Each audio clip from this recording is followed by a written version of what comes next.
Forces that shape the Earth. Forces that shape the Earth. From our chapter on plate tectonics, let's recall that pieces of Earth's lithosphere are moving slowly, and this movement is driven by convection currents in the mantle. The movement of Earth's plates creates enormous forces that squeeze or pull the rock in the crust as if it were a piece of putty. If you were to find a small rock and squeeze it and apply all the force you could to it, were you able to change its shape? Do you think you're going to be able to break it? Well, horizontal motion in the plate boundaries applies a much greater force to rocks, and these forces are so strong they can break rocks or even change the shapes of rocks. As the plates move, they collide, pull apart, grind past each other. They also produce spectacular changes in Earth's surface, including volcanoes, mountain ranges, and deep ocean trenches. The forces that squeeze and pull are examples of stress.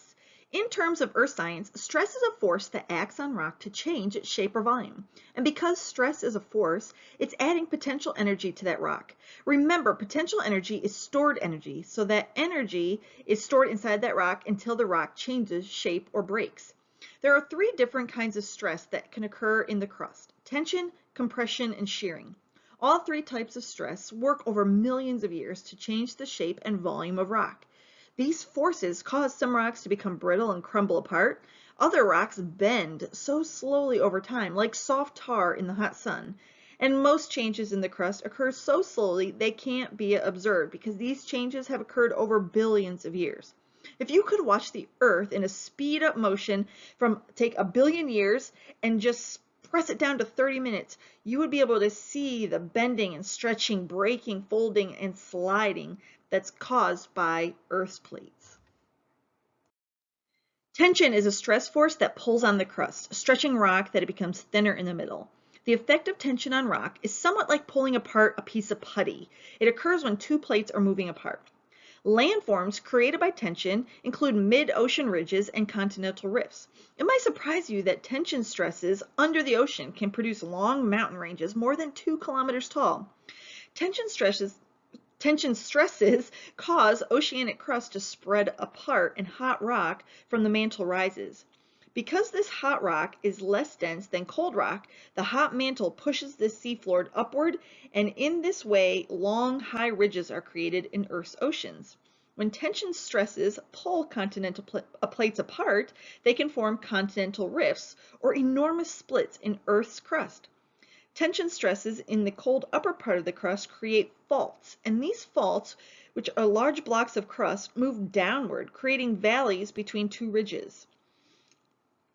At continental rifts in the African continent, called the East African Rift, each year 2 parts move about 3 to 6 millimeters further apart from each other. One day, millions of years from now, the divergent boundary will have created 2 separate land masses, and water will fill the space between them. The largest landforms on Earth are produced by compression stresses at convergent plate boundaries. The stress force, called compression, squeezes rock until it folds or breaks.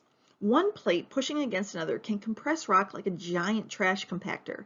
The types of landforms that form depend on whether the plates are oceanic or continental, and these include mountain ranges, ocean trenches, and volcanic arcs. A collision between 2 continental plates can produce tall mountains, which form slowly and in stages over millions of years. The Himalayas are a mountain range that are still continuing to grow even now as continental collision pushes them higher. When 2 plates collide, one can go under the other and be forced into the mantle in a process called subduction. This causes a deep trench to form, and these trenches are some of the deepest places on Earth, such as the Marianas Trench in the Pacific Ocean. Volcanic mountains can also form when plates converge when one plate subducts under the other. These volcanic emerging islands in a curved line of volcanoes form parallel to the plate boundaries, and it is what is called a volcanic arc. Most of the active volcanoes in the United States are part of the Aleutian Volcanic Arc in Alaska, where there's about 40 active volcanoes. When a stress pushes a massive rock into 2 opposite directions, this is called shearing. Shearing can cause rock to break or to change its shape. Recall from plate tectonics chapter that as plates slide horizontally past each other, transform boundaries are produced, and these include transform faults and fault zones. A well-known transform fault can be seen on Earth's surface, the San Andreas Fault in California, which is visible in many places. Although it is visible on Earth's surface, much of this fault system is underground. However, a misconception is that San Andreas Fault is a single fault, but in fact, many smaller faults exist in the area, making this a fault zone. Another common misconception of the San Andreas Fault is that because of the movement along the fault, that part of California will eventually break off from the rest of North America and fall into the Pacific Ocean. However, we need to remember that the strike-slip fault is on a transform plate boundary, which means the two plates, which are the North American plate and the Pacific plate, are moving past each other horizontally. So the Pacific plate is moving northward at about 4 centimeters per year. So instead of breaking off, parts of California are moving closer to other parts of California. Los Angeles, for example, which is on the Pacific plate, is slowly moving closer to San Francisco, which is on the North American plate every year. Scientists predict after about 30 million more years of movement, Los Angeles will be right next to San Francisco. Rocks can change shape when stress occurs on them, and this change in the shape of rock caused by stress is called strain. There are two main types of strain: elastic strain, which does not permanently change or deform rock. When elastic strain is removed, rocks return to their original shapes. Plastic strain creates a permanent change in shape, and even if the stress is removed, the rocks will not go back to their original shape. Plastic strain occurs when rocks are weak or hot. All right, it's time to show what you know.